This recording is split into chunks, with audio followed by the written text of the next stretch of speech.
This is our super hero Omar. এরকম ওমর একটা লাগবে, চিল্লায় বলেন কয়টা? একটা ওমর গোটা বিশ্বকে সোজা করে দিবে।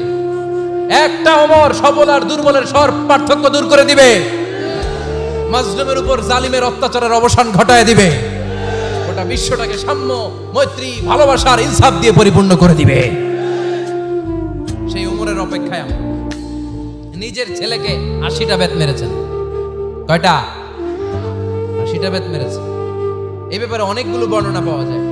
সবচেয়ে সহিহ বর্ণনা হচ্ছে মুয়াত্তা ইমাম মালিকের বর্ণনা। ওমর ফারুক রাদিয়াল্লাহু তাআলা আনহুর ছেলে আব্দুর রহমান মারুফুন বিআবি শাহমা ছিলেন মিশরে। ওখানে নাবিজ খেয়েছিলেন। নাবিজ হচ্ছে আরব দেশের লোকেরা দুধের মধ্যে শক্ত খুরমা রাত্রেবেলা ঢেলে দিত।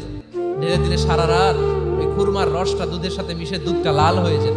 এটারে সকালবেলা খেত, খুব সুস্বাদু। এটাকে বলে নাবিজ। কিন্তু এটা রাতে ভিজাইলে সকালেই খাইতে হয়, রেখে দিলে আবার একটু সমস্যা হয়। এটা অনেকটা তারির মতো হয়ে যায়, মাতলামি চলে আসে। তো ওমরে ফারুকের ছেলে নাবিজ খেয়েছেন, মদ খাননি, নাবিজ। কিন্তু নাবিজ খাওয়াতে সাকরান চলে এসেছে। সাকরান চলে আসাতে এটা যখন প্রমাণিত হয়েছে, আমর ইবনে আস রাদিয়াল্লাহু তাআলা আনহু নাকি 80 বেত মেরেছেন মিশরে। কয় বেত?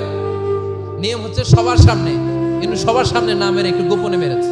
এই তথ্য যখন ওমরে ফারুকের কাছে এসেছে, উনি বললেন না, মারতে হবে সবার সামনে, আলাদা মাল্লাকে। ও মদিনায় ফিরে আসলে আমি আবার 80টা মারব। মদিনায় ফিরে আসার পরে সাইয়েদনা ওমরে ফারুক ওই আগের 80টারে আর ধরেন নাই, নিজ হাতে আবার 80টা বেত মেরেছেন। এই বেত মারার 1 মাস পরে এই আবু শাহমা ইন্তেকাল করেছে। অনেক ঐতিহাসিক বলে এই বেতের আঘাতে মরেছে, কেউ কেউ বলেছে নিজের রোগের কারণে মরেছে। কিন্তু দিস ইজ দ্য ইনসাফ সিস্টেম অফ ওমর। নিজের ছেলে বলে ছেড়ে দেয় নাই। এখন নিজের ছেলে হইলে 7 খুন মাফ, নেতার ছেলে হইলে 10 খুন মাফ, এলাকার মোড়লের ছেলে হইলে 10 খুন মাফ। নো পার্সিয়ালিটি ইন ইসলাম। ইসলামে পার্সিয়ালিটি নাই। আপনি নেতার ছেলে হন, আপনি বিজনেস ম্যাগনেটের ছেলে হন, আপনি যেই হন না কেন, ইসলামের দৃষ্টিতে সবাই সমান। চিল্লায় বলেন ঠিক কিনা? বনু মখজুমিয়া গোত্রের এক নারী চুরিতে ধরা পড়ল। সাহাবারা বললেন, নবী, মদিনার সবচেয়ে ভেরি প্রেস্টিজিয়াস এন্ড ডিগনিফাইড ফ্যামিলির মেয়ে, আপনি হাত কাটেন না, কারণ ইসলামের নিয়ম চুরি করলে কি কেটে দাও? বিশ্বনবী বললেন, বলো কি? হাত না কাটার জন্য তোমরা আমাকে রেকমেন্ড করছো? এটা আল্লাহর আইন। পৃথিবীর কেউ রেকমেন্ড করলো শোনার ক্ষমতা আমার নাই, কারণ আইনটা দিয়েছে কে? লাউ কানাত ফাতিমাতু বিনতি মুহাম্মাদিন সারাকাত লাকাতা মুহাম্মাদুন ইয়াদাহা। আরে বনু মাকসুমিয়া মেয়ে তো দূরের কথা, আমার কলিজার টুকরা ফাতেমাও যদি আজ চুরিতে ধরা পড়তো, তার হাত কেটে দিতে আমি 1 মিনিটও দেরি করতাম না। দিস ইজ ইসলাম। এই হচ্ছে ওমরে ফারুকের মানাকিব। এরকম ওমরে ফারুক কয়টা লাগবে? আওয়াজ করে বলতে হবে, কয়টা লাগবে? একটা লাগবে। এই সাইয়েদনা ওমরে ফারুক মদিনার প্রথম চিফ জাস্টিস ছিলেন। সর্বপ্রথম উনার পরামর্শে সাইয়েদনা আবু বকর রাদিয়াল্লাহু তাআলা আনহু কোরআনকে সংকলন করেছেন। আমরা এই যে কোরআন পড়ি 30 পারা, এমদাদিয়া লাইব্রেরির 114টা সূরা, কত সুন্দর সন্নিবেশ করা হয়েছে, এখানে সাজানো হয়েছে। আল্লাহর হাবিব সাল্লাল্লাহু আলাইহি ওয়াসাল্লামের সময় কি এরকম কোরআন ছিল নাকি? ছিল না। খেজুর পাতার মধ্যে, গাছের বাকলের মধ্যে, ওটের বড় হাড্ডির মধ্যে আর পাথরের মধ্যে খোদাই করা কোরআন ছিল। সাইয়েদনা আবু বকরের সময় রাদিয়াল্লাহু তাআলা আনহুর সময় যুদ্ধ হলো। 70 জন হাফেজ সাহাবী ইন্তেকাল করলেন। সাইয়েদনা আবু বকর রাদিয়াল্লাহু তাআলা আনহুকে ডেকে ওমরে ফারুক বললেন, ও আবু বকর।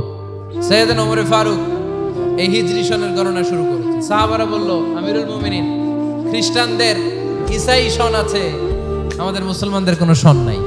আমাদের একটা সন থাকলে আমাদের জিজিয়া নিতে, আমাদের যাকাতের টাকা উত্তোলন করতে অনেক সুবিধা হবে।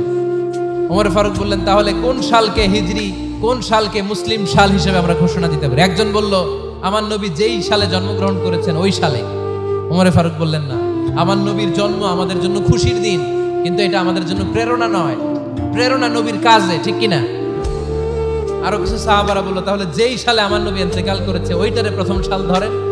ওমর ফারুক বললেন, না, যেদিন তিনি ইন্তেকাল করেছেন এটা আমাদের দুঃখের দিন, এটা আমাদের প্রেরণা নয়।